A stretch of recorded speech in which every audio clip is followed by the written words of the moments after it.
Bien, il est 18h34, nous allons donc ouvrir la séance du conseil municipal.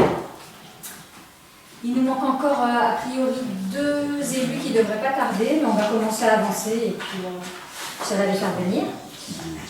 Je vais commencer par faire appel des conseillers municipaux pour nous assurer du quorum. Alors, Justin Arnaud n'est pas là, mais il ne nous a pas annoncé qu'il sera absent, donc on y arrivera peut-être en cours. Là. Amandine Boutan. Présente. Romain Coquille. Présent. Abraham Chivaley. Présent. Elisabeth Darac. Présent. Manuel Davio. Non, on m'a donné son pouvoir. Ah, oui, exact, a donné pouvoir à Abraham Chivaley. Donc non, il ne manque qu'un seul conseiller. D'accord. Stéphane Deneux. Présent. Noélie Dulaurier a donné pouvoir à Céline Nabila-Cerise. Sophie Duperron a donné pouvoir à Stéphane Deneux. Oui. Sonia Guillory-Labuzan. Présente. Maxime Larondelle. Présent. Et là, je suis contente de l'annoncer, Catherine Hoge-Le-Dagre. Présent. Elle va être installée, elle fait partie de pas la le cas de Catherine. Ça marche. C'est pas joli les noms dans les prénoms. Apparemment, c'est le prénom avant le nom de famille. C'est pour ça que tu remarqueras, je commence par le prénom. Ouais. Bon, Vanessa Leroy. Présente. Céline Nabila-Cerise. Présente. Rose Pédroté est présent. Voilà donc Justin Arnaud qui est présent. Bonsoir. Bonsoir. Bonsoir. Sonia Rabault qui a donné pouvoir à Sonia Guillory-Labuzan. Sophia Rick, je crois qu'elle a donné pouvoir à Justin, oui. C'est ça. Christophe Trottin a donné pouvoir à Vanessa. Oui. Et Samir Youssouf Ibrahim a donné pouvoir à Amandine. Oui. Il me faut faire le calcul, on a le quorum selon vous? Oui. 1, 2, 3, 4, 5, 6, 7, 8, 9, 10, 11, 12. C'est bon, le quorum est atteint. Un peu plus péniblement d'habitude, mais il est atteint. La secrétaire de séance, je n'ai pas demandé avant parce que très bien. On va procéder à la lecture à la signature du PV de la dernière séance. Je ne sais pas si vous avez pris le temps de le lire, s'il y a des remarques. On va vous le faire passer. Puis là, je vous fais juste un petit point d'étape, comme on s'y était engagé sur les précédents conseils municipaux, et en particulier lors du vote du budget. Il faut que je signe ça aussi. Tous les présents au dernier conseil. Ah oui, c'est ça, tous les présents au dernier conseil. Ceux qui étaient absents ne signent pas. Donc, comme je disais, comme on s'y était engagé, ça y est, on entre cet été sur la phase opérationnelle de nombreux projets. Donc, un petit tour d'horizon, la restructuration de l'école, on en est à le déplacement de la classe modulaire qui est en bas de la salle Brémontier, plus l'installation d'une seconde classe, plus un bloc sanitaire et plus un préau vont être installés mi-juillet, donc ça démarre la semaine prochaine. Vont s'enchaîner les clôtures autour du parking, qui va devenir un projet de création. Et là, ce sera fin juillet. Sur la partie, justement, de l'autre côté, sur la salle Brémontier, on va avoir le changement des menuiseries, et puis donc forcément la modification de la façade, puisque les baies vitrées vont être posées sur le muret du balcon. Plus quelques aménagements intérieurs, ça va démarrer mi-juillet, ça va se poursuivre, je pense, sur le mois d'août, bien sûr. Au même moment, on va aussi avoir les clôtures qui vont isoler l'école de l'accès, justement, l'accès public à la salle fin juillet. C'est le même prestataire qui nous fait les clôtures autour de la cour de récréation et au pied de la salle Brémontier. On va avoir aussi la livraison des tatamis puzzle, donc fin août. Donc ces tatamis qui permettent de multiples utilisations de la salle pour l'école prioritairement, mais aussi pour les autres assos. D'ailleurs là on vient rencontrer une nouvelle asso et on va rencontrer tout au long de la semaine prochaine des assos qui vont donc qui ont postulé à notre appel à manifestation d'intérêt comme l'année dernière. Donc on espère pouvoir boucler le planning assez rapidement pour le communiquer aux habitants et puis lancer la nouvelle année d'offres associatives destination des Cambais sur la salle Brémontier. On aura en septembre aussi un petit remaniement de la toiture, il y a un petit problème d'étanchéité, c'est une toiture un peu particulière parce qu'elle est plate. Et on peut le faire en septembre déjà parce que c'est pas facile de faire travailler tout le monde pendant l'été. Et puis, et puis ça peut attendre parce qu'on n'a pas des problèmes certains d'étanchéité, mais il faut le faire quand même avant l'hiver. Ensuite, on a l'aménagement du parking de la mairie. Bah, je crois que tout le monde l'a vu, c'est en cours. Et la partie VRD sera bien prête pour la rentrée.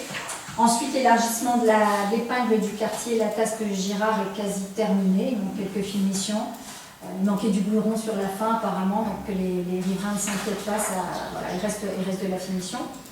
Ensuite, par rapport à l'amélioration du confort thermique sur la salle Bellevue, on a donc fait poser le carport qui évite l'ensoleillement direct sur la partie sud de la salle. Ça a été réalisé début juin, si je ne dis pas de bêtises. Et là, on a la clim. Le prestataire a eu quelques difficultés sur ses commandes, sur sa machinerie, mais je crois qu'il était en train de démarrer sur cette semaine-là. Donc l'année prochaine, il faudra quand même se poser la question du sol de cette salle qui s'effondre à certains endroits à cause des infiltrations d'eau, etc. Enfin, on a un vrai souci à traiter sur le sol de la salle. Et puis pour la route de Baragne, qui est quand même un des gros projets voirie, bah, ça démarre aussi, c'est en ce moment même, ils ont commencé à fermer la route, donc ça va démarrer. Et puis enfin, le parking du traiteur et de la MAM est aussi, ça va être en cours aussi, c'est la même entreprise. Alors on leur avait demandé de traiter ça plutôt en août, mais toujours pareil, le problème de planning et puis voilà, d'ouvriers disponibles, ils prennent un peu d'avance et puis c'est une façon de mutualiser tous les projets qu'ils ont à traiter en même temps. Voilà, donc c'est vraiment là, on joue vraiment très serré sur toutes ces réalisations. Les entreprises sont à suivre jour le jour. Des fois, on a du mal quand même à les suivre. Alors oui, heureusement qu'on a un maître d'œuvre d'une grande qualité qui se charge d'être vigilant sur les aspects techniques, sur le choix des matériaux, qui change aussi parce qu'il y a aussi des difficultés d'approvisionnement, je cherchais le mot, voilà. Donc là, on a eu par exemple quelques difficultés sur le parking, sur notamment des pavés. Là, on a quelques échantillons ici parce que les fournisseurs ne répondaient pas, en tout cas sur des délais satisfaisants. Donc heureusement qu'on a un maître d'œuvre pour orchestrer, réorganiser et puis aussi pour s'assurer que les clauses substantielles des marchés sont bien respectées, en particulier les délais, parce que ce sont les clauses non négociables pour nous. Mais voilà, entre la commune qui est le maître d'ouvrage et celui qui tient l'appel, in fine, à la fin de la chaîne, il y a toujours des informations qui se perdent, qui ne sont pas prises en compte. Voilà pourquoi la mobilisation de l'équipe à tout niveau est indispensable. Je tiens spécialement à souligner le travail quotidien des agents qui relancent, qui coordonnent et qui maintiennent à flot les demandes de subventions qui ne sont jamais gagnées. Vraiment, ça fait un an là qu'on se rend compte à quel point il faut s'y accrocher et il faut défendre son bout de gras jusqu'à la fin, même avec un accord de principe. Et ces agents qui se rendent aussi sur place quand c'est nécessaire. Mais je tiens aussi à remercier les élus, et tout particulièrement notre adjoint aux infrastructures, qui ne rate aucune réunion de chantier, et elles sont nombreuses, hein, c'est simple, le vendredi c'est de 9h à 17h, non-stop, on les enchaîne toutes, et qui tient correctement son rôle de lien entre la population et les entreprises, parce qu'il ne faut pas oublier les riverains qui se posent des questions, qui doivent aussi adapter leur quotidien à ces travaux. On les remercie aussi parce qu'ils sont très compréhensifs. On a pu s'en rendre compte notamment pendant les élections, où on a eu, moi je m'attendais bien sûr à des retours de ça fait du bruit, on ne peut pas passer, etc. C'est pas du tout ce que j'ai eu. J'ai eu plutôt des personnes qui étaient ravies de voir que des choses sortaient de terre et qui avaient hâte de voir le résultat et qui plutôt cherchaient à comprendre quels étaient les travaux, à quoi ils allaient servir, qu'est-ce qui était pris en compte. Par exemple pour Baragne, la plupart des personnes nous demandaient si effectivement on avait bien traité le problème de la sécurité des piétons et notamment des enfants, des lycéens qui vont jusqu'aux arrêts de bus, parfois de nuit parce qu'à 6h30 du matin, il fait nuit en hiver. Donc voilà, je remercie vraiment les habitants qui sont compréhensifs et qui soutiennent tous ces travaux. Ensuite, parce que gérer une commune, c'est bien plus pluriel que cela. Cette période, c'est aussi celle des festivités. Et aussi celle des inattendus et pas des moindres. Hein. Je pense que là, le week-end dernier, c'était à l'image des 2 derniers mois. C'était très dense. Nous avons été à la fois sur le festival lyrique, sur les garonnades et sur le second tour des élections législatives. On n'a pas touché terre hein, depuis 2 mois. C'est dense et je remercie les élus qui ont tenu bon, qui se sont adaptés. Il a fallu quand même réadapter beaucoup de choses, notamment lyrique, déplacer le concert. Voilà, trouver des solutions aussi pour les artistes, etc. Pareil pour les garonnades. Donc pour en revenir aux garonnades, elles ont démarré plus tôt que les années précédentes, comme vous le savez, puisqu'elles nous ont servi aussi à fêter la musique le 21 juin. Et malgré une météo mitigée, on peut dire que les gens sont au rendez-vous. Alors, le sport étant assez plébiscité ces derniers temps, et ben là aussi, on s'est adapté, on s'est organisé à la toute dernière minute pour que personne n'ait à choisir entre une soirée télé et les garonnades. Je remercie notre prestataire qui non seulement nous a loué à moindre coût le matériel, et du très bon matériel, une télé qui est quand même très importante, et puis voilà tout ce qu'il fallait avec. Et en plus, il est resté sur place, déjà parce que l'ambiance est sympa, et puis parce que comme ça, il a pu nous débarrasser aussi du matériel à la fin de la soirée. Les garonnades sont donc toujours un rendez-vous festif et populaire auquel nous tenons tous. Là encore, les élus sont particulièrement mobilisés. Je vous rappelle que chacun des élus sont donc engagés en fait à tenir des garonnades en binôme pendant toute la saison. Ils tiennent au moins une soirée garonnade, comme ça tu me confirmes. Et justement, on peut remercier notre chef d'orchestre des garonnades, Vanessa Leroy, qui entraîne toute l'équipe avec elle grâce à son implication et son énergie. Voilà. Et aussi les habitants bénévoles parce qu'ils sont là aussi et ça leur donne envie de nous aider à maintenir ça. D'ailleurs, il est toujours rappelé qu'un appel à manifestation d'intérêt pour un comité des fêtes ou autre sera le bienvenu parce que il ne faut pas oublier que ces garonnades, elles sont tenues à bras-le-corps par des élus. C'est lourd, c'est un engagement sur une saison estivale, donc avec des vacances, avec beaucoup de choses. Enfin, les élus ont aussi une vie à côté. Et que surtout, il faut bien imaginer que les garonnades, elles ont encore la saison prochaine, à l'année 2025, mais l'année 2026, et là, il y aura sûrement une autre équipe municipale qui peut ne pas être la nôtre. Et ces garonnades partiraient, les prochains élus ne sont pas tenus en fait, de maintenir ces garonnades-là. Donc si on a un engouement un peu plus important de la part de la population, ce serait bien. Et je crois que c'est ce qui est attendu. Là, j'étais partie sur une grande envolée lyrique, mais je vais arrêter là.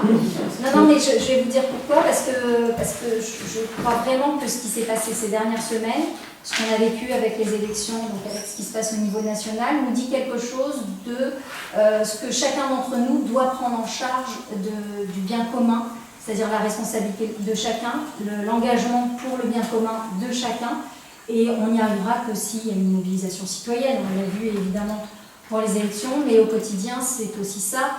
Et sincèrement, pour rencontrer les gens, que ce soit lors des bureaux de vote ou pendant les garonnades, on a des gens qui sont tout à fait prêts à s'engager. Bien sûr, il faut passer le cap, parce que c'est encore un engagement en plus d'une vie qui est dense pour tout le monde. Il y a le travail, il y a la famille, etc.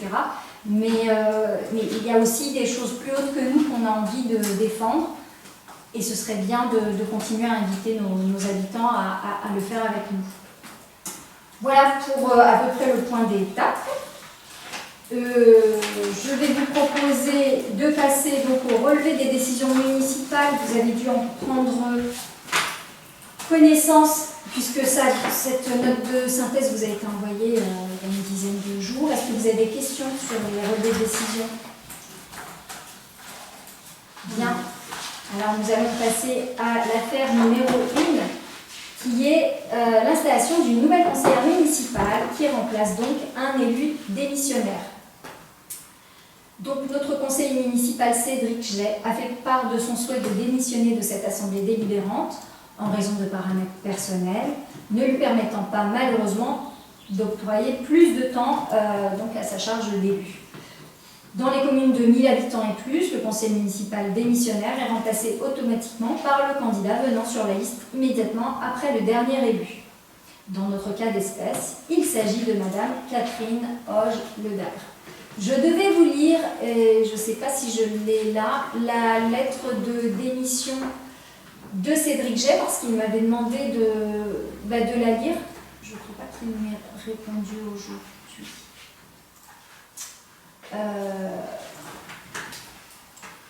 Tu l'as pas?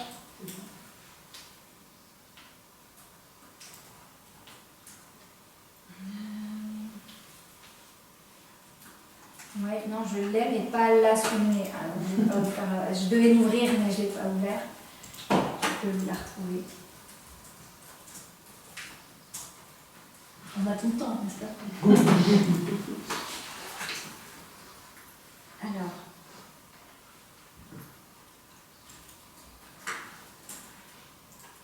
C'est ça, je l'ai.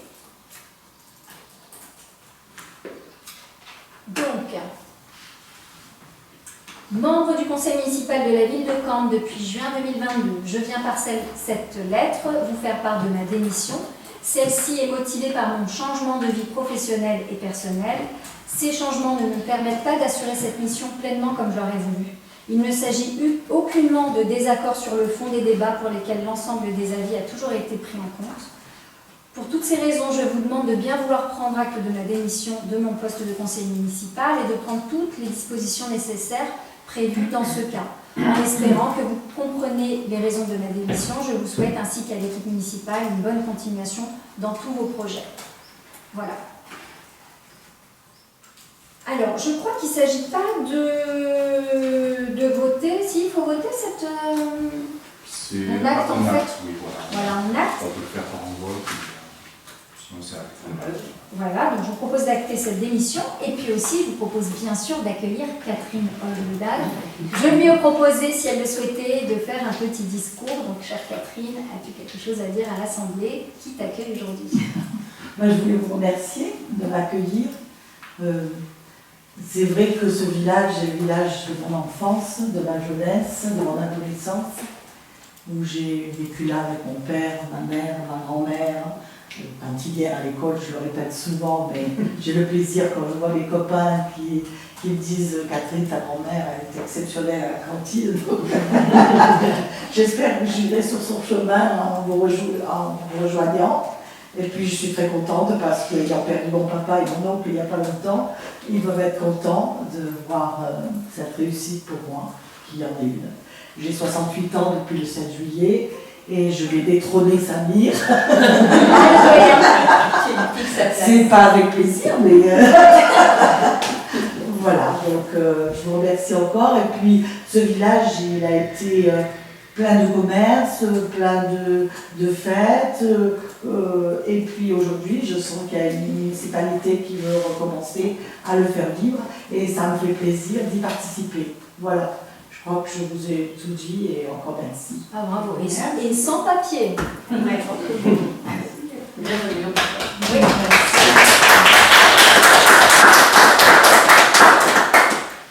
est-ce que vous avez des remarques autour de cette installation? Non. On est tous ravis. Bien, très bien. Bien, donc voilà, je vous invite donc à acter la démission de M. Cédric Jay et de prendre acte donc de l'installation de Mme Catherine Olledal en qualité de conseillère municipale. Et donc je vous demande de m'autoriser à procéder à l'ensemble des démarches juridiques afférentes. Je pense qu'on a tout fait, que ce signalé à la préfecture, donc logiquement on est tranquille sur ce point-là. On va passer maintenant que vous êtes installée, Mme Olledal, vous allez pouvoir donc voter avec nous. On va passer aux affaires ayant trait à la gestion du domaine public. Et donc, l'affaire numéro 2, c'est l'autorisation de signature d'une convention avec le département en vue de valider les travaux sur le parking municipal bordant la route départementale numéro 10, c'est-à-dire le parking dont je vous parlais, qui est en face du traiteur et de la mare. Stéphane Bonneux. On parle de travaux, on est en plein dedans.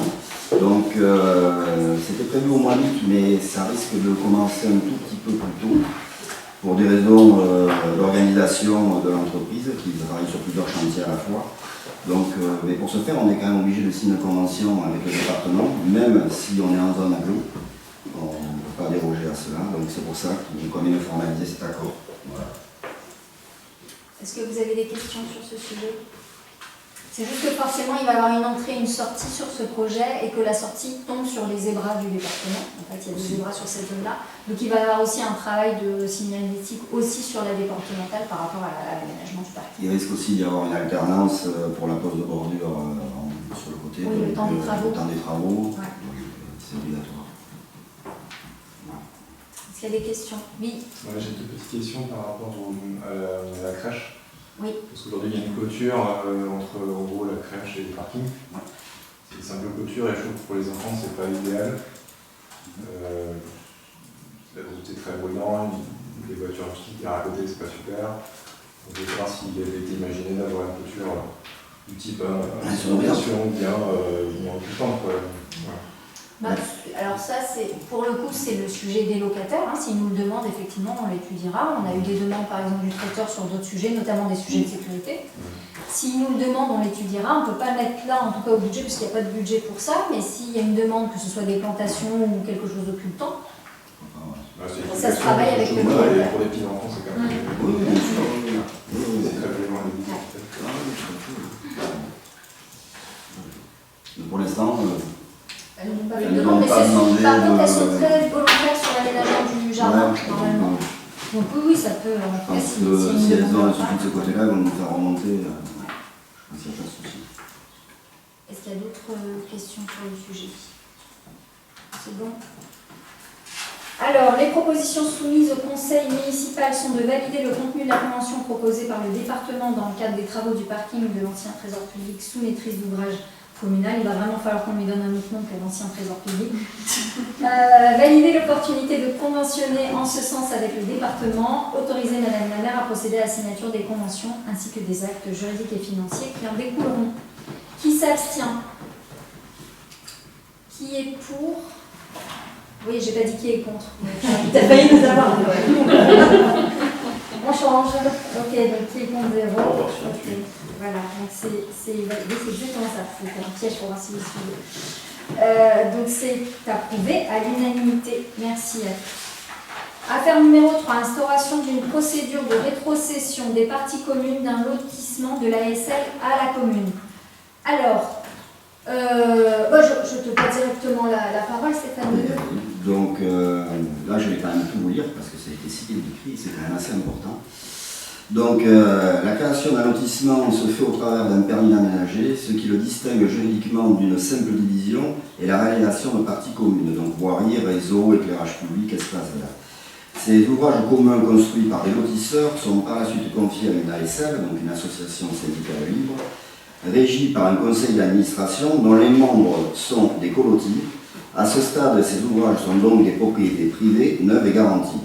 À l'instar des règlements de lotissement d'une durée de validité de 10 ans, passé cette échéance, communément l'ASL peut solliciter les personnes publiques, gestionnaires, pour demander à ces dernières si elles acceptent de se voir rétrocéder les ouvrages qui l'intéresseraient, leurs compétences respectives. Donc, alors pour la commune, c'est les voiries, le SDEG, l'éclairage, le SIE, les réseaux potables et usés. Or, des fois à ce stade, les ouvrages peuvent présenter une vétusté, donc un coût pour la personne publique qui souhaiterait reprendre cette propriété. C'est donc dans ce cadre qu'il est primordial de définir les conditions pour accepter une rétrocession, afin que ces opérations financières bénéficiaires ne soient pas financièrement préjudiciables au budget de la commune. Pour ce faire, donc, nous avons mandaté notre maître d'œuvre afin qu'il puisse définir les meilleurs paramètres techniques permettant de rendre cette opération neutre pour la collectivité, pour les finances de cette dernière. Cette procédure est dans les annexes. Donc en fait, notre maître d'œuvre avait déjà travaillé sur ce genre de rétrocession sur la métropole. Donc on a repris un peu ces lignes, on l'a ramené à l'échelle communale. Et en fait, c'est pour se prémunir quand même de ne pas reprendre quelque chose qui est très vétuste et qui engendre des travaux assez conséquents pour la commune. Surtout qu'au bout de 10 ans, ça a tendance quand même à se dégrader. Voilà. Juste parce que, comme vous le savez, ça a été des sujets, on a 2 lotissements notamment qui demandaient cette rétrocession. Donc tout ce qui est écrit notamment sur la convention, sur la procédure, ça a déjà été annoncé en fait à ces 2 lotissements, on a travaillé avec eux et surtout on s'est rendu compte que c'est pas oui-non. C'est oui, mais il y a des règles en fait qu'on doit respecter. On a découvert notamment grâce au maître d'œuvre qu'en général il y a quand même une procédure qui existe, qui préexiste à toute demande au sein des collectivités et qui leur permettent de, quand il y a une demande de rétrocession, de fournir un document qui regroupe les conditions à partir desquelles une commune peut effectivement accepter une rétrocession. C'est aussi à l'occasion de cet échange avec le maître d'œuvre qui donc gère ce type de rétrocession sur la métropole, on a compris qu'en plus, le premier sujet pour une ASL, c'est pas de demander à la commune, parce que la commune elle gère en effet les enrobés, les voies et les espaces verts. Le premier sujet pour des ASL, c'est de demander aux gestionnaires des réseaux, c'est-à-dire ce qui est souterrain, parce qu'une commune ne peut pas valider en fait la récupération des voiries si en dessous il y a des réseaux qui n'ont pas été rendus aux concessionnaires, donc à l'eau, à l'électricité si c'est en souterrain, Parce que sinon, ça voudrait dire que nous avons des réseaux privés au-dessus d'un domaine public. Donc c'est d'abord, on commence par les concessionnaires et ensuite, on voit si la commune est prête à récupérer ou non la rétrocession. Ce qui n'est pas une obligation, mais ce qui, si ce n'est pas bien cadré, peut être juste un poids supplémentaire, un coût supplémentaire pour une commune. C'est pour ça qu'il faut s'assurer qu'on n'hypothèque pas finalement les finances et le coût pour la commune sur ces voiries, ces espaces qui n'appartiennent pas normalement au domaine public. Ça peut être aussi, pour certains lotissements, et malheureusement sur notre commune, ça n'a pas été pensé comme ça, les voiries des lotissements, très souvent ce sont des raquettes de retournement. Donc ça n'a vraiment aucun intérêt pour une commune. On a quelques lotissements, notamment un, où il y a vraiment une voirie traversante et qui permet presque un itinéraire bis. Je pense notamment à la boîte Baragne, je crois, qui est comme ça. Et voilà, et le moulin de la Roque, exactement. Et c'est dommage parce qu'il n'y a pas eu cette anticipation et cette projection sur l'urbanisme sur les hauteurs. Ça a été fait au cas par cas, parce que c'est en projetant finalement de l'urbanisme sur une zone qu'on peut imaginer des réseaux de routes, de voiries, qui permettraient d'enrichir un petit peu tout ce réseau. Là où, en fait, avec les lotissements qu'on a, ces raquettes de retournement, on accueille plus de population, mais qui, elle, finalement, se sert toujours des mêmes voiries qui, initialement, étaient des voiries qui desservaient juste des champs entre eux, quoi. Donc c'est là où on se retrouve dans cette difficulté. Et en plus, on a des ASL qui nous demandent la récupération de ces espaces communs. Voilà pourquoi il faut cadrer ça pour que de part et d'autre ça se fasse de façon réfléchie et chiffrée surtout, et que la commune puisse accepter ou non une proposition en ayant connaissance réellement de ce qu'elle récupère dans son patrimoine. Voilà. Est-ce qu'il y a des questions sur ça? C'est vraiment une procédure type en fait. Ce sont les conditions générales pour lesquelles la commune de Cambre accepterait une rétrocession. Oui. Première question, c'est par rapport aux conditions de recevabilité, Ouais. qui je trouve sont assez paraissent un peu excessives pour certaines. Par exemple, desservir plusieurs habitations. En fait, je ne comprends pas l'intérêt, sur une commune comme la nôtre, de se limiter à ça. Il y a une deuxième condition qui est le traversant avec plus de logements, etc. Je ne vois pas pourquoi se limiter, en fait, à partir du moment où il y a éventuellement un intérêt pour la commune. Je ne comprends pas cette condition qui peut être initiée. C'est dommage de se limiter, en fait, tout simplement. De se limiter, c'est-à-dire la commune peut toujours dire non sans forcément justifier, si elle ne souhaite pas récupérer les voiries. Donc pourquoi se mettre un cadre en disant il faut que ça dessert plus d'habitations? Parce que ça dessert donc plus un intérêt plus commun que si ça dessert deux maisons, par exemple. Soit ça dessert un quartier, pourquoi pas 15 par exemple? C'est arbitraire, mais il faut chiffrer. Et on aurait dit 15, vous auriez dit pourquoi 15 et pourquoi pas 10? Je comprendrais si c'était ça entre 5 et 10, quoi, par exemple. Mais pour un village comme le nôtre, 20 c'est énorme en fait. Il y a très peu de voiries qui desservent l'habitation. Donc j'ai un peu de mal avec ça. Deuxième condition qui me paraît un peu étonnante, présenter un état neuf au moment du transfert. Là, je ne comprends plus du tout. C'est pas possible. Dans l'état neuf, il faut tout relativiser quand même. Ça sera quand même l'état qui a 10 ans. Mais comme neuf en tout cas. C'est comme logiquement, si ça a été très bien fait, en 10 ans, c'est pratiquement neuf. Ou en tout cas, ça nécessite peut-être quelques travaux, effectivement. Ou alors, mais si ça n'a pas été, là. Ce qui est indiqué de présenter un état neuf au moment du transfert, au bout de 10 ans, ça sera pas neuf. Ça sera pas neuf, mais ça sera en très bon état. Oui, mais donc c'est pas possible. Donc en fait, on bloque toutes les possibilités. Neuf, il aurait fallu qu'on le possède déjà au départ. Donc il faut me dire. Peut-être que sur le neuf, j'avoue, on aurait pu. Comme neuf. Comme neuf. En tout cas, si on applique. C'est les conditions normales d'usure en fait. Voilà. Là, je suis d'accord. Mais présenter un état neuf au moment de son transfert, c'est chic. Je prends le mot avec thème qui sont écrits. Donc, ça me paraît surprenant. Bon. Et puis, une dernière chose qui était. Oui, sur les conditions de récupération, sur tout ce qu'il y a à faire en fait avant de le récupérer. Et notamment un état des lieux avec passage caméra et hydrocurage, le réseau d'eau pluviale, etc. Ça, c'est vrai que c'est un coût très important pour le lotissement. Pour nous aussi. Plus les DOE, plus les profusions, bon, ça pourquoi pas. DOE, je suis pas sûr qu'on les récupère. Enfin, me paraît un peu compliqué pour beaucoup d'opérations, ils ne sont pas toujours là. Mais pour le passage de la caméra et le curage, pareil, ça va beaucoup décourager les lotissements qui s'intéressent. Voilà. Mais encore une fois, c'est bien, ça, c'est sûrement le discours qu'on pourrait tenir si on vivait dans un lotissement et qu'on souhaitait une rétrocession. Là, on est en responsabilité d'un patrimoine qui va être rétrocédé à la commune et qui, s'il est déjà, on le voit déjà en cours après, la mise aux normes, la mise en qualité du patrimoine qui est déjà celui de la commune. Donc il faut être vigilant sur ce qu'on récupère parce qu'on est déjà en grosse difficulté, on le voit, on fait des travaux, mais c'est pas suffisant, c'est un puissant fond la voirie. Donc on ne va pas en plus, et là quand je dis on, c'est la commune, on ne va pas en plus encore alourdir cette charge en prenant des voiries dont il n'y a aucun intérêt pour la commune. Encore une fois, quand ce sont des raquettes de retournement, etc., ça n'a pas d'intérêt. Quand je dis la commune, encore une fois, ce sont tous les Cambais. Tous les Cambais ne sont pas d'accord pour que leurs impôts servent pour un intérêt. Si en plus ça va plomber les finances de la commune sur 10, 15, 20 ans. Je n'ai pas remis en question le fond. Non, mais donc c'est pour ça. C'est pour ça en question, voilà, des conditions qui me paraissent un peu trop compliquées à réaliser, en fait, et pas liées à notre territoire. Franchement, on aurait la possibilité, on aurait un budget qui nous permettrait d'avoir déjà un foncier voirie, enfin des voiries qui sont à niveau, etc. Et oui, on peut se permettre de rajouter de la voirie, etc.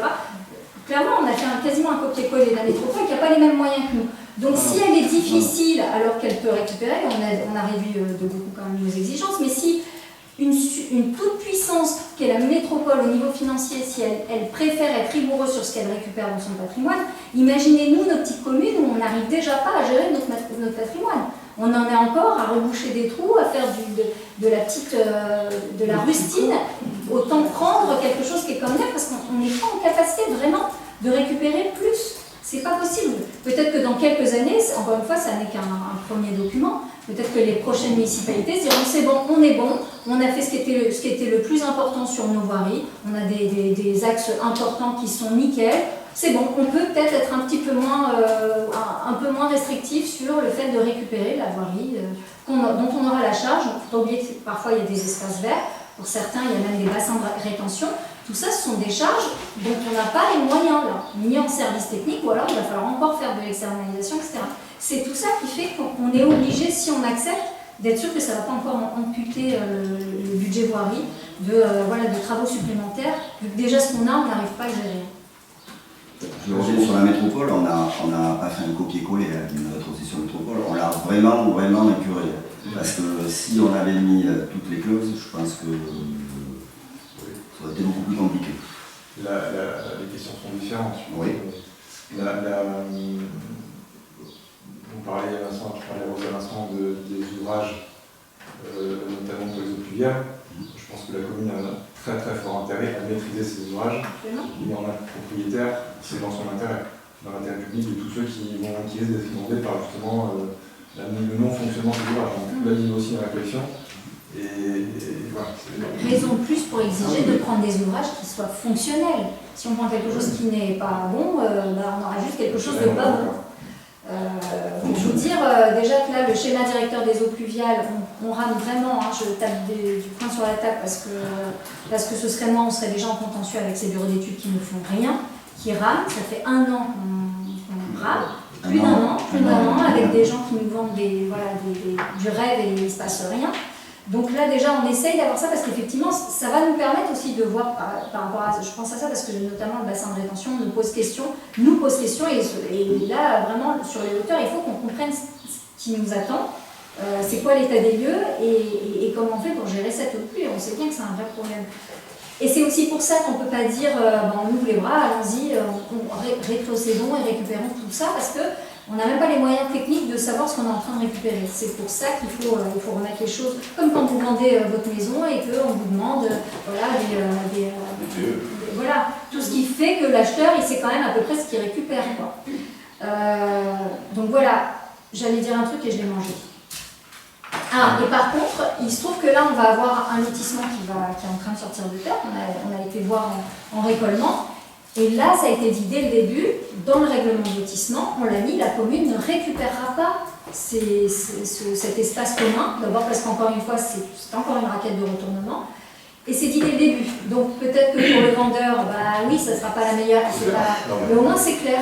Et on ne se retrouve pas avec un truc qui sautera, qui va exploser à la tête des élus dans 10 ans. Parce que voilà. Alors bien sûr, ils n'aiment pas parce que pour eux, le prix n'est pas le même. Quand on dit direct aux gens, cherchez pas, vous me collerez une ASL quoi qu'il arrive.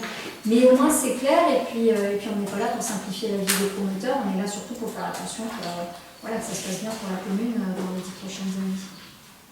Voilà, donc c'est juste une procédure, effectivement, elle sera, on pourra toujours la faire, l'amender, l'améliorer, etc. La repasser en conseil s'il faut, mais sans ça c'était un peu dire aux gens oui on va étudier, mais ça a été vraiment dur de comprendre comment ça s'organise quoi. Effectivement, on a demandé au maître d'œuvre parce que là, à un moment, on trouvait les textes, on expliquait effectivement tout ce qu'il fallait faire, et c'est lui qui nous a dit non mais en fait il y a des choses qui existent déjà, il faut que ce soit préexistant à une demande. C'est pas là on est encore une fois on court après on est plus dans la réaction que dans l'anticipation sur ce genre de demande. On a découvert souvent avec les ASL que ça se faisait pas comme ça, c'était pas juste ça a dû se faire, parce qu'il y a eu d'autres rétrocessions où on se pose la question. On a eu même, je crois que le SDEG a eu sur un délotissement, un truc où il y a eu un redressement, je ne sais plus ce qui s'est passé, ça n'avait pas été rétrocédé au SDEG. Donc voilà, ça n'a pas été non plus très bien suivi les autres années, mais là il s'agit de le faire en responsabilité. Voilà, est-ce qu'il y a d'autres questions? On ne va pas refaire peut-être les mêmes erreurs qui ont déjà été faites aussi. Si c'est possible.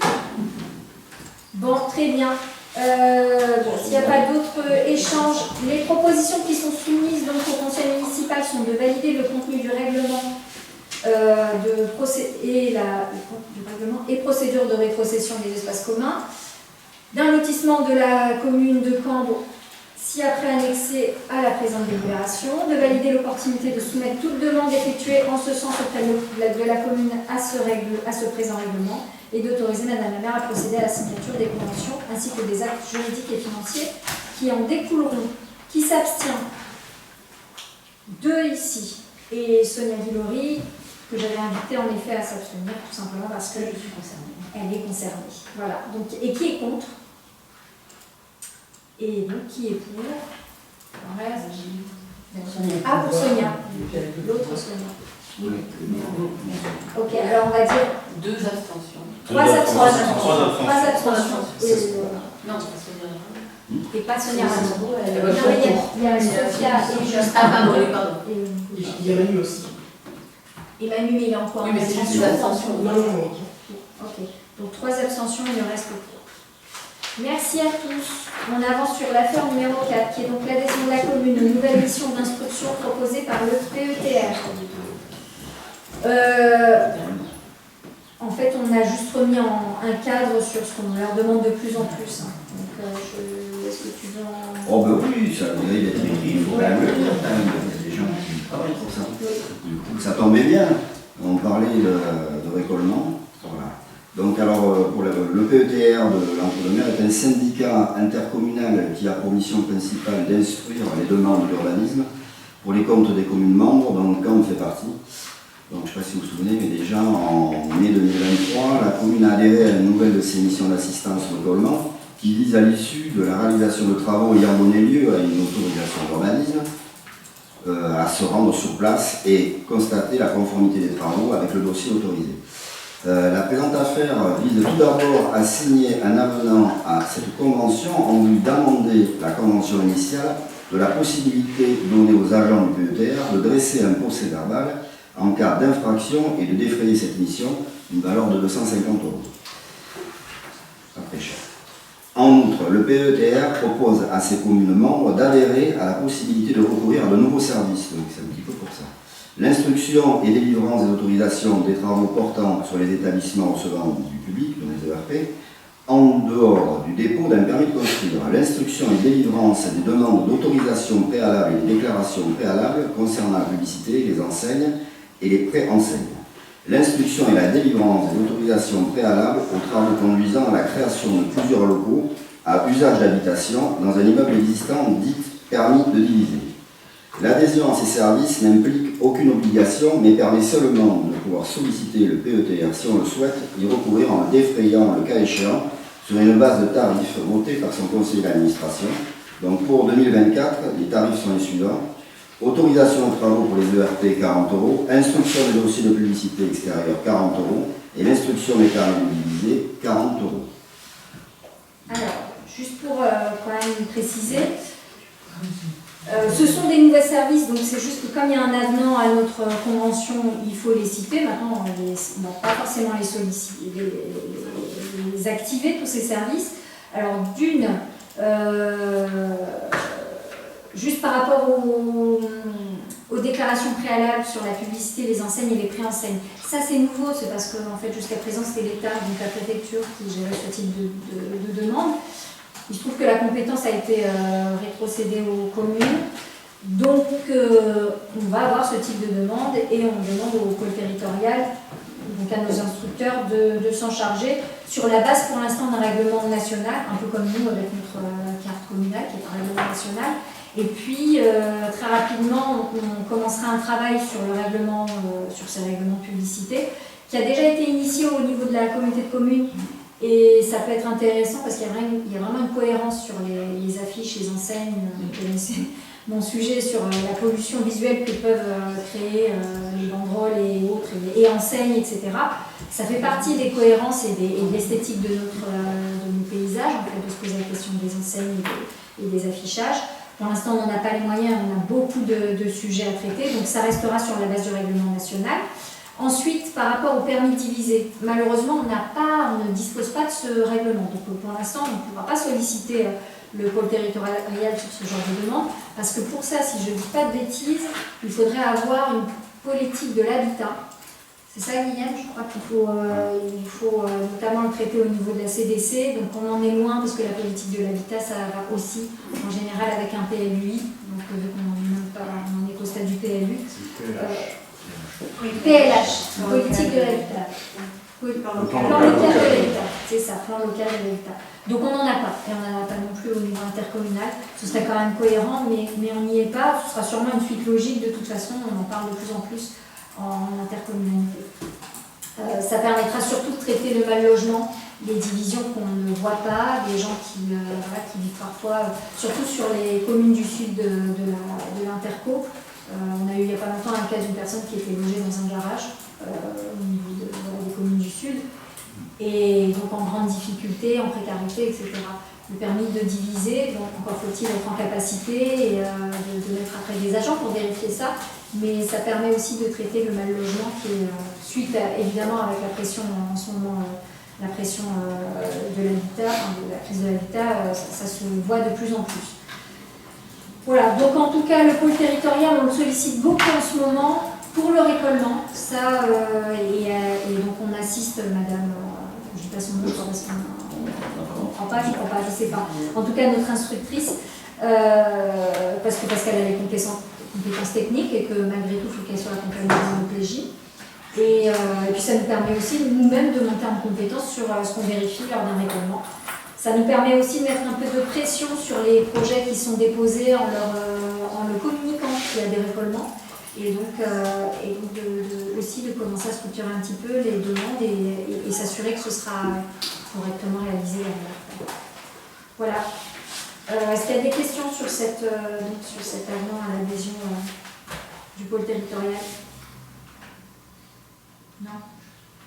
Les propositions soumises au Conseil municipal sont donc de valider le contenu de l'avenant de la convention de récollement en vue de prévoir la possibilité de recourir à l'établissement d'un procès-verbal et donc d'autoriser Madame la maire à le signer, de valider l'opportunité d'adhérer aux nouveaux services proposés par le PLTR suivant et d'autoriser Madame la maire à signer les conventions afférentes, donc l'instruction et la délivrance des autorisations des travaux portant sur les ERP, en dehors d'un permis de construire, l'instruction et la délivrance des demandes d'autorisation préalables et des déclarations préalables concernant la publicité, les enseignes et les préenseignes, l'instruction et la délivrance des autorisations préalables de travaux conduisant à la création de locaux à usage d'habitation dans un immeuble existant, dit permis de diviser. Qui s'abstient? Qui est contre? Et qui est pour? Merci, c'est donc approuvé à l'unanimité. Alors maintenant, on passe à l'affaire numéro 5 qui est la mise à jour des tarifs communaux de Maxime Larmondel. Donc, je passe la main. Ouais, depuis quelques mois, voire plus d'un an, on a mis en place une grille tarifaire pour l'ensemble des services que la commune peut facturer pour diverses prestations. Là, on vous propose d'en faire évoluer deux. Le premier étant la redevance pour l'occupation du domaine que l'on demande au food truck dans le cadre des garonnades sur la saison d'été, qui passerait de 30 à 40 euros par soir, où le food truck est présent. Évidemment, on a fait le choix aussi de ne pas demander cette redevance aux associations qui gèrent la buvette et aux vignerons qui tiennent le stand à côté de la buvette, parce qu'on estimait devoir être un peu le soutien de l'activité associative et viticole qui n'est pas en très grande santé en ce moment. Donc ça n'a posé aucun souci au niveau des food trucks, parce que c'est marginal pour eux. C'est plutôt symbolique comme geste, mais ça nous paraissait aussi pertinent de faire évoluer, parce qu'on ne l'avait jamais fait depuis. D'autant que du coup, on investit. Voilà. On a aussi investi dans des nouveaux matériels, une nouvelle borne, et puis des tables, des chaises, etc. Et est-ce que tu auras le complément? Il arrive vendredi. Il arrive vendredi. On a un conteneur qui arrive vendredi, enfin un petit conteneur. Un petit conteneur qui arrive vendredi qui permettra de rapprocher aussi de ce qui est stable et bon, et les enlever des anciens ateliers municipaux, parce que la logistique était pénible, voire même un peu des fois périlleuse. Voilà. Voilà. Alors bien sûr, c'est quelque chose qui restera uniquement sur la période des festivités et après qui reprendra au niveau des services techniques. La deuxième modification tarifaire, c'est les frais que peut être amené à facturer la commune dans le cadre de dégradation volontaire ou non d'ailleurs, ça peut être dans le cadre d'un accident routier voilà, c'est surtout ça. Donc c'est de la main-d'œuvre qui concerne l'état des lieux d'un bâtiment locatif par exemple, quand un agent va se déplacer pour la fin d'un bail ou la prise d'un bail par un locataire, des travaux d'espace vert, des travaux de voirie, de maçonnerie quand il y a un poteau qui est tombé suite à un accrochage avec une voiture. Voilà, par exemple, on va vous donner un exemple parce que ce qui a fait qu'on s'est dit tiens, on peut même pas facturer. L'installation du panneau lumineux a fait que l'installateur a complètement abîmé les jardinières. Donc évidemment on lui a dit bah oui il y a préjudice, donc on nous a dit pas de problème, dites-nous combien ça va vous coûter et puis on vous remboursera. Comme c'est fait en interne, il faut pouvoir facturer et donc mettre un temps effectif des agents, etc. Et donc il faut le délibérer en amont pour pouvoir après émettre une facture. Donc voilà pourquoi on a été très exhaustif sur le type de, voilà, sur ce qu'on peut mettre en tout cas dans une facture et qu'on peut ensuite envoyer à la personne ou à l'entreprise qui a dégradé le bien public et qui va être réparé. Donc, si c'est par une entreprise, évidemment, c'est plus facile, on envoie la facture de l'entreprise et puis c'est réglé. Mais quand on le fait par nos propres moyens, parce que c'est pas quelque chose où on peut facilement solliciter une entreprise et puis nos agents sont en capacité de le faire, on peut émettre, grâce à ce référentiel, une facture cohérente. Voilà, donc ça concerne grosso modo des frais des frais de l'heure, du temps des agents et des frais kilométriques s'il y avait un forfait, s'il y avait un déplacement. Alors bien sûr, certes, il serait restreint parce que ce serait sur le périmètre de la commune. Mais l'idée c'est de se dire que quand on a abîmé quelque part le bien public, puisque je vous rappelle qu'il est valorisé aussi dans le cadre de notre bilan de comptabilité de près des banques, etc. Alors ça ne représentera jamais des sommes exceptionnelles, mais c'est aussi là aussi une question de principe. Comme dans tout accident, il y a des dommages collatéraux. Quand ils sont au niveau de la commune et que c'est la commune qui les assume, elle est en droit de les refacturer. J'ai un autre exemple aussi qui était au sein de l'école, on a eu un problème de fuite dans le logement de la directrice. Et en fait, c'était de la peinture, il fallait refaire un peu les placos et la peinture. On pouvait très bien le faire par nos agents, sauf que par rapport à l'assurance, il fallait une facture. Donc effectivement, on a dû produire une facture, mais qui n'était pas hyper bien faite, c'est passé, mais il manquait ça. Elle n'était pas appuyée sur le barrage. Voilà. Donc ça nous permet juste d'être un peu plus transparent auprès de, voilà, quand on doit faire une facture. C'est quand même rarissime, mais au moins ça mérite d'exister. Voilà, est-ce qu'il y a des questions sur ce sujet? Oui. Une toute petite remarque, parce que là, je trouve que la justification de l'augmentation du tarif des food trucks est assez cocasse. Puisque je vais la relire, c'est une augmentation qui est faite pour ne pas biaiser la concurrence qui doit se faire supporter au commerce de bouche sédentaire attenant. Dans ce cas-là, il va falloir monter un peu plus de 10 € en plus, quoi, je pense, parce que ça ne prendra pas le but qui est indiqué en tout cas. Je sais pas, comme vous en avez parlé, c'est pas pour ça finalement. Bah parce qu'à la base, c'est quand même ça, si on fait payer le domaine public, c'est avant tout pour ne pas biaiser une concurrence. Effectivement, l'occupation du domaine public doit donner lieu à une redevance. Maintenant, comment? Une soirée. Oui, qu'une soirée. Effectivement, c'est pas que Donc, ça. les deux commerces de proximité, ils y participent. Par contre, eux, ils sont aussi. C'est vrai que c'est pas le seul sujet, mais ça fait partie, en tout cas. Pourquoi on dit ça? C'est parce que, par exemple, il en parlait, les viticulteurs, on ne les fait pas payer. On pourrait nous dire, ben, la concurrence alors. Sauf que là, il y a un sujet, c'est que c'est les viticulteurs Cambet, c'est ouvert à tous les viticulteurs. Tous ne se sont pas positionnés cette année, mais c'est ouvert à tous. Et c'est une manière de les soutenir, parce qu'il y avait eu un sujet aussi sur la fiscalité de la viticulture, etc.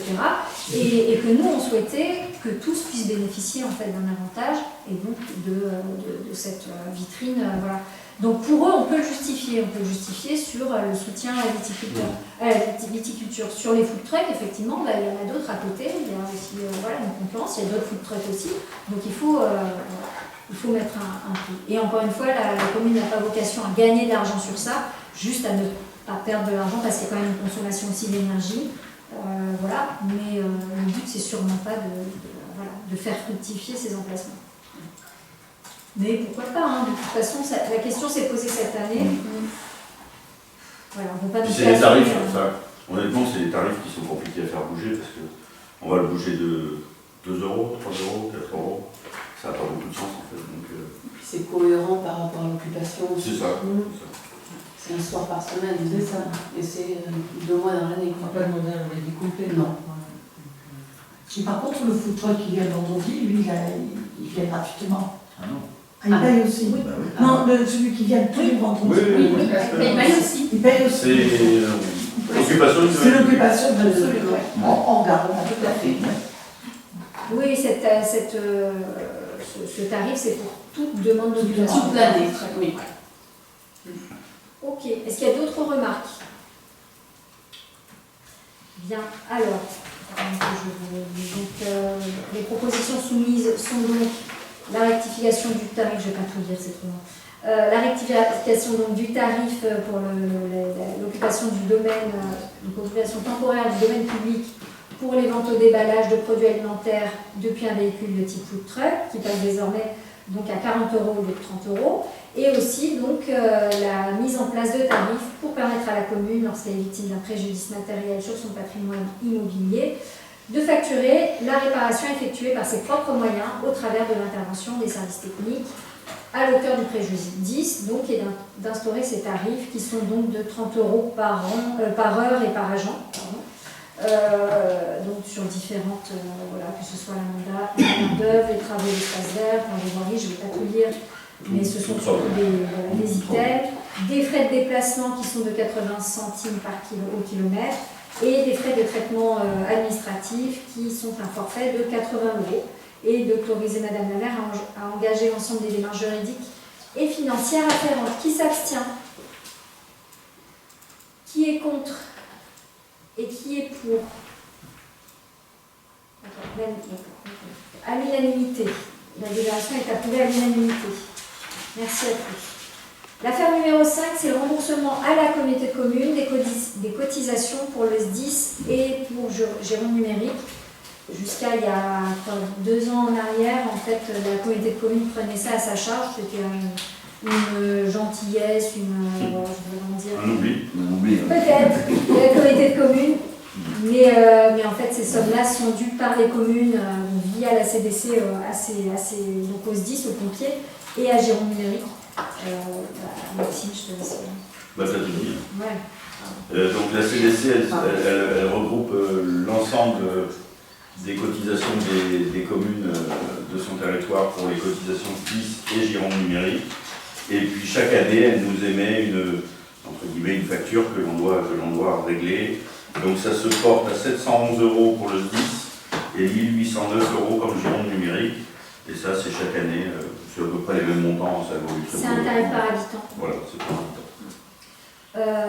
Juste quand même, je vais soulever ce qui a été dit en réunion plénière par des élus, parce que c'est vrai que ça nous questionne. On trouve ça quand même un peu cher, Gironde numérique. Là, on est un peu. L'inverse serait moins choquant. Oui, l'inverse serait moins choquant, parce que c'est quand même en effet le pompier.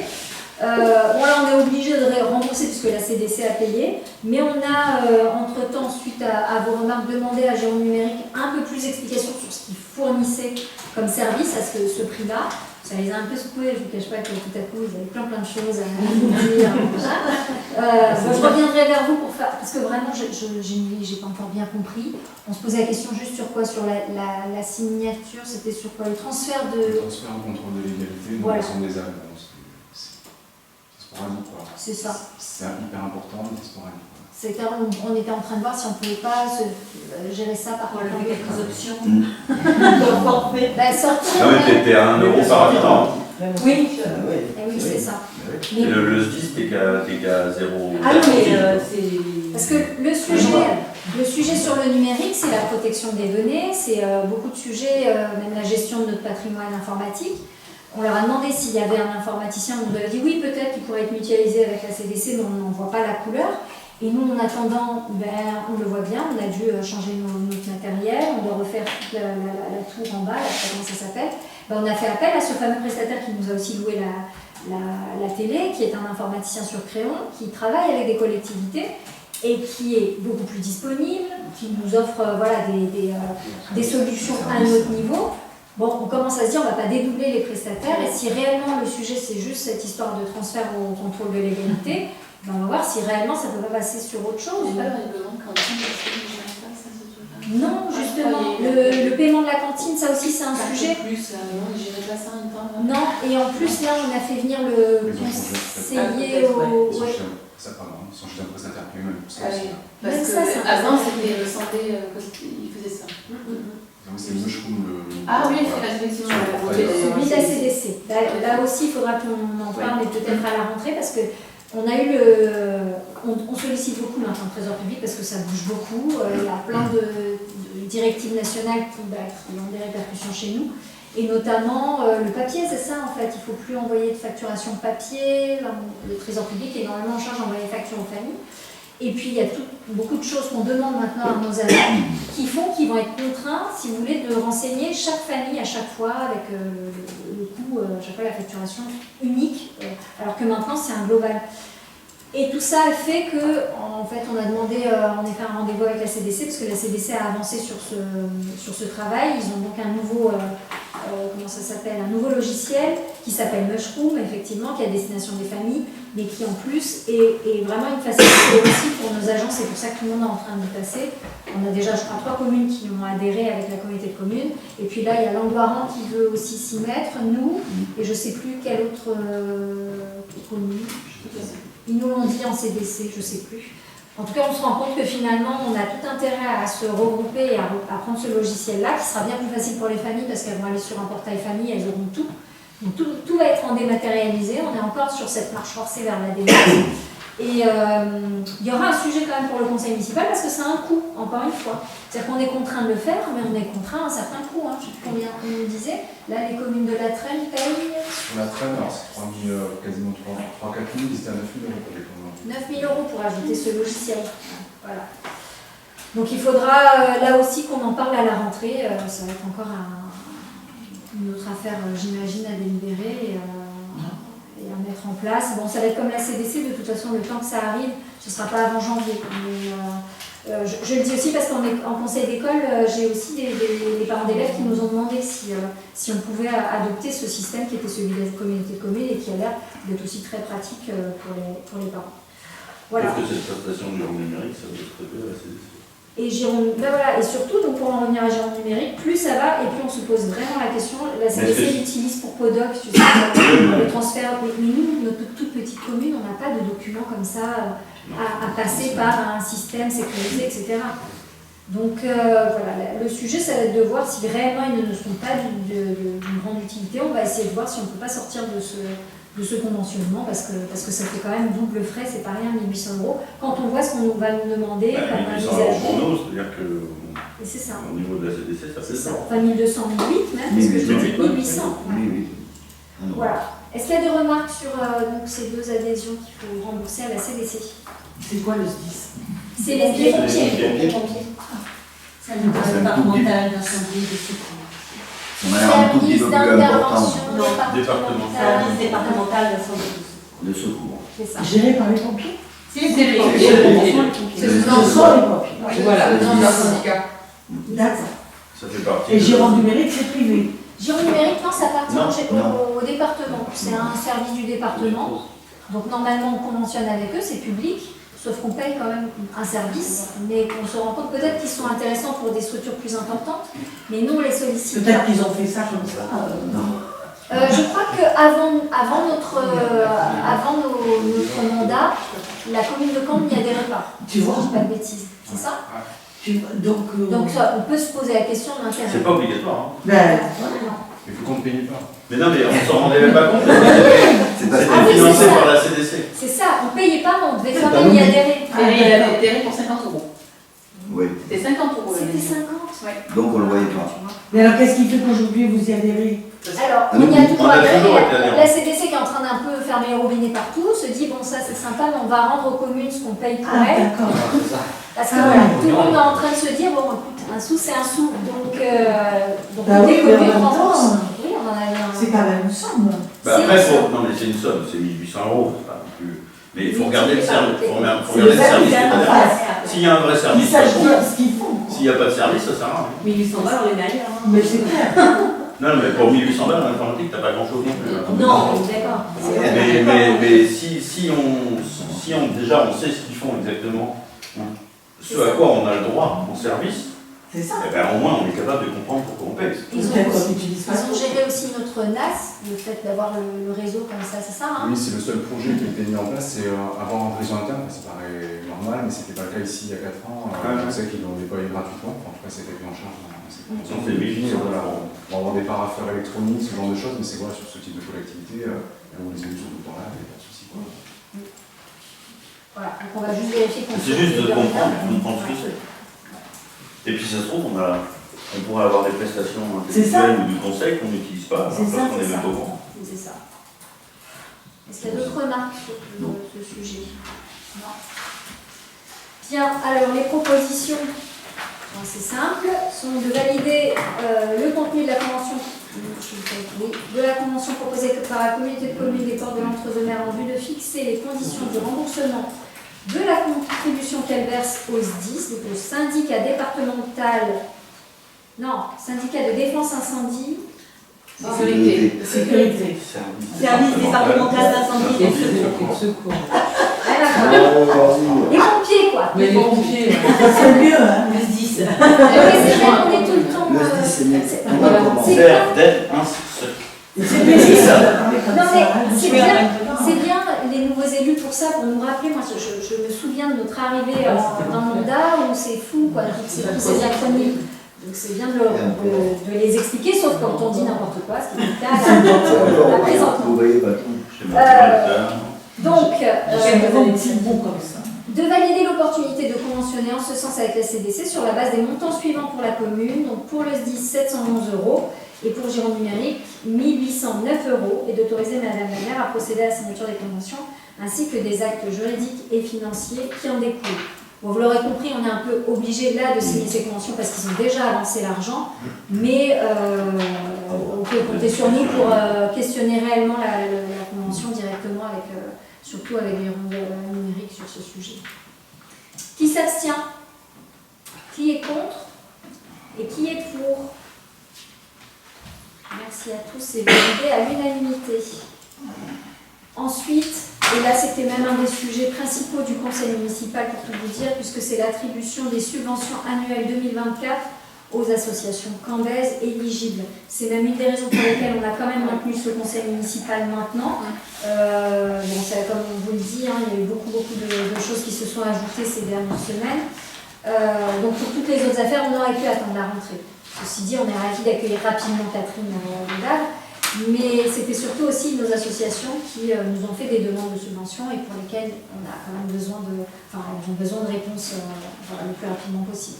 Donc je passe la main à Vanessa Leroy pour les informations. Juste pour rapidement, hein, les associations cambaises portent des missions d'intérêt général évidemment sur le territoire communal à destination des habitants.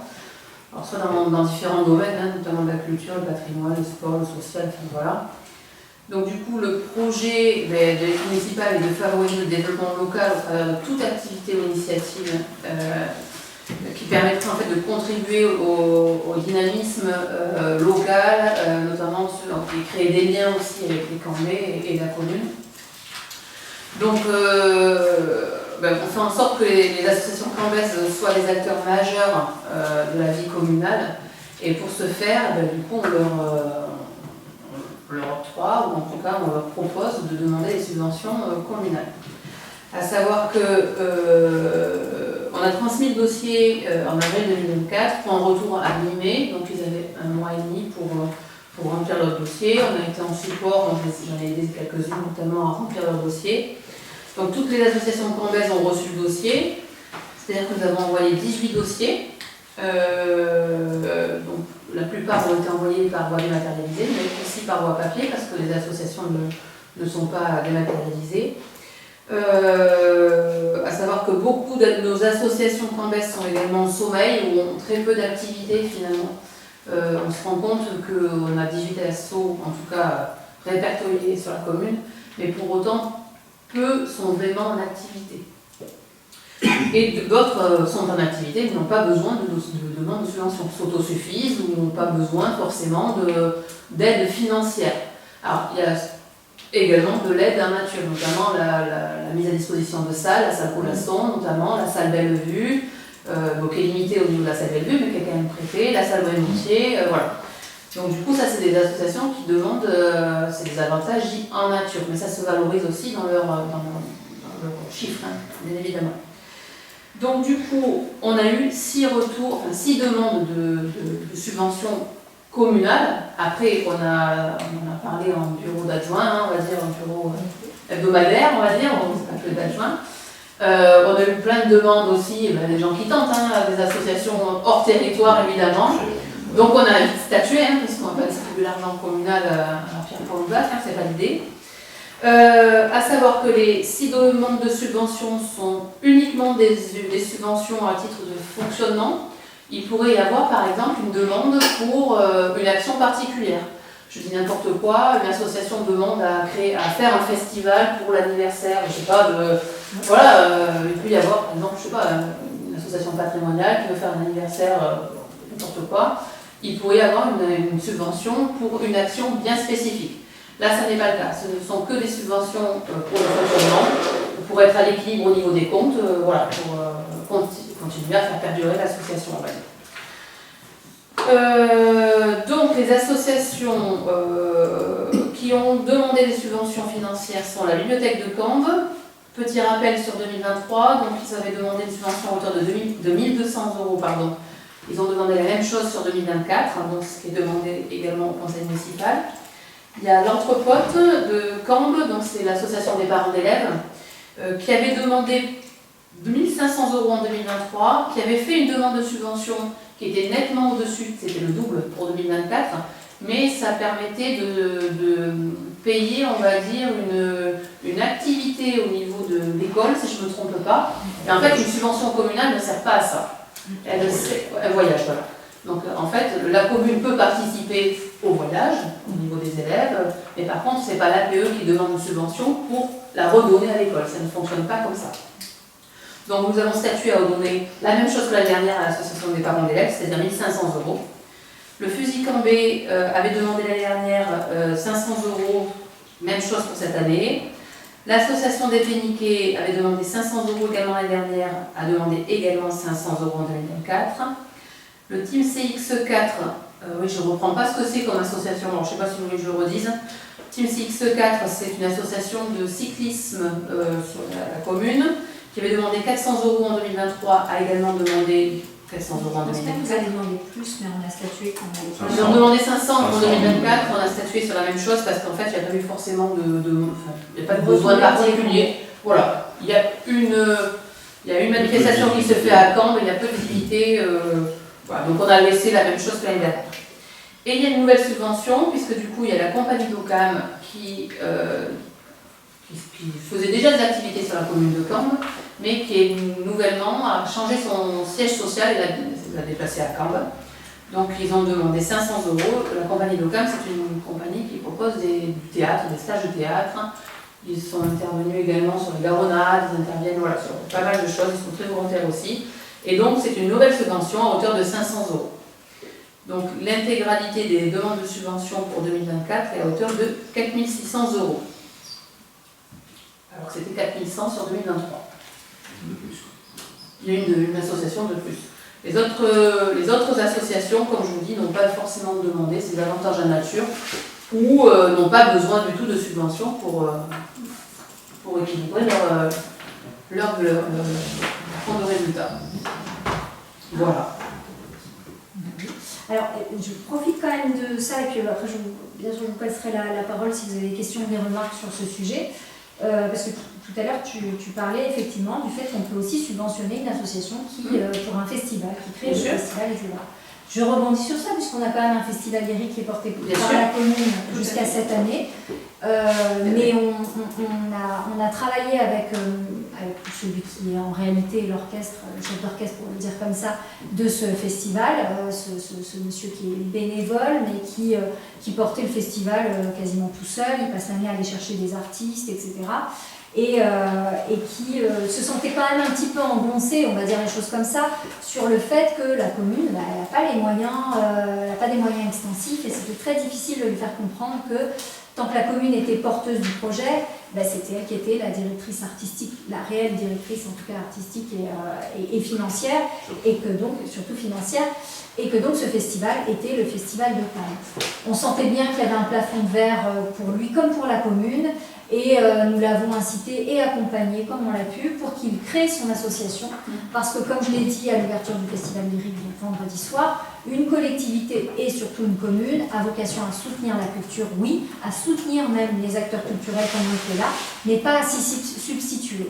Et là, on peut dire que pendant 20 ans, la commune a incubé ce festival, mais il était important qu'il revienne dans les mains de celui qui le porte, via son association, ce qui va lui permettre à lui d'aller solliciter des subventions, alors que ce soit celle de Cambre, si Cambre, et ça permettra aussi aux élus l'année prochaine de statuer sur le fait de vouloir ou non maintenir ce festival ici à Cambre, c'est-à-dire est-ce qu'on donnera une subvention à cette association ou pas, et le cas échéant, cette personne va pouvoir aussi aller chercher des subventions sur les autres communes. Ça permettra aussi à ce festival de voyager peut-être sur l'intercommunalité, sachant qu'il est subventionné et très fortement par la communauté de communes quand même. On touche 9 000 € de la communauté de communes.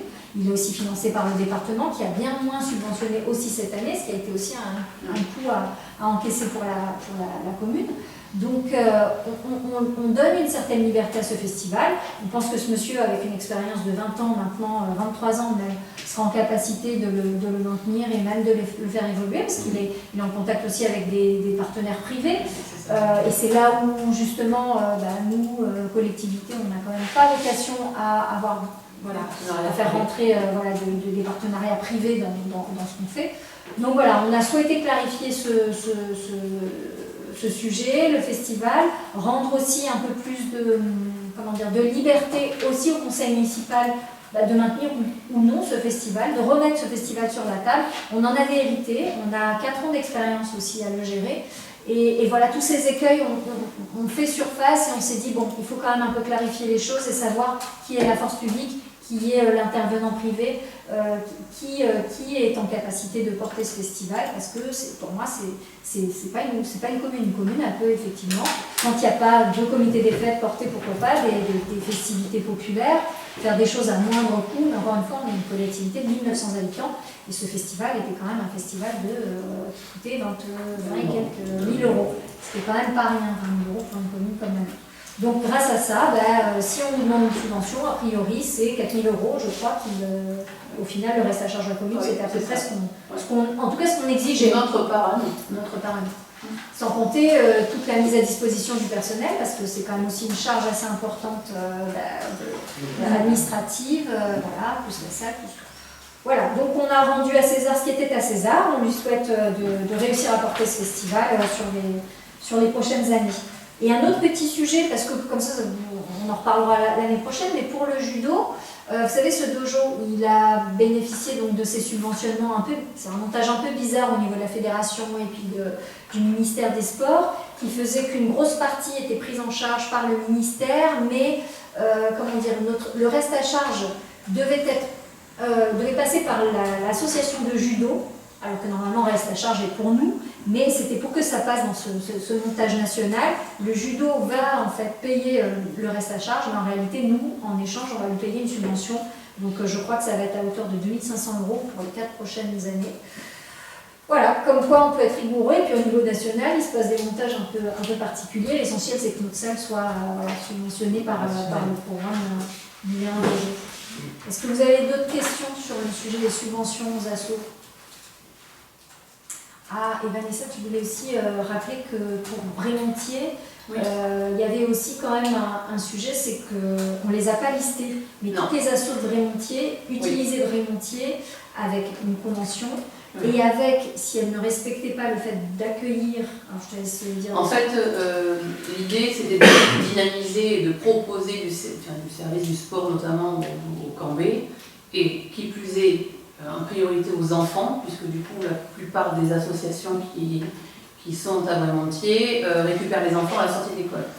Donc l'idée était de proposer aux associations qui ne sont pas forcément des associations cambaises, il y en a, mais pas toutes, que s'ils ont on va dire 50% d'adhérents cambés dans leurs effectifs sur Brémontier, ils ont la gratuité de la salle. Donc du coup c'est un avantage en nature qu'on leur offre. Voilà. Et ils l'ont tous, parce qu'ils l'ont tous respecté. Il y a une seule association effectivement qui a voulu arrêter, parce que du coup c'est pas forcément que ça n'a pas forcément marché, la proposition n'a pas forcément les cambés, et alentours n'ont pas forcément adhéré à la proposition. C'est ça. Voilà, c'est tout. Oui, c'était, voilà. Donc finalement, c'est un peu comme une subvention en nature. C'est une mise à disposition de la salle. Et ça nous a permis de nous prémunir effectivement d'associations, parce qu'il y a beaucoup de salles qui se ferment. Je pensais notamment à Camblin parce qu'ils sont en plein travaux. Ouais. Et donc ces assos cherchent des salles, mais uniquement pour déplacer leur activité et pas forcément, même pas du tout. Voilà, pour ouvrir à d'autres adhérents. Et notre sujet à nous, c'est de se dire, nous, on veut offrir de plus en plus d'activités sur le territoire pour les Camblais. Donc c'était une façon aussi de donner un petit peu un garde-fou et s'assurer que c'était bien, qu'on allait bien accueillir des Camblais. Au moins 50% dans ces cours, je crois que finalement c'est quasiment du 100%. Du 100%, surtout sortie d'école. Oui. Est-ce qu'il y a d'autres questions ou remarques sur les associations? Non. Alors, les propositions soumises au conseil municipal sont d'autoriser l'attribution des subventions annuelles suivantes pour les associations répertoriées ci-dessous avec les montants correspondants. Bibliothèque de Cambe, 1 200 €, APE l'Entrepote, 1 500 €, Fusil Cambais, 500 €, Les Pieds Niqués, 500 €, Team CX4, 400 €, Compagnie d'Occam, 500 €. Le total s'élèverait donc à 4 600 €.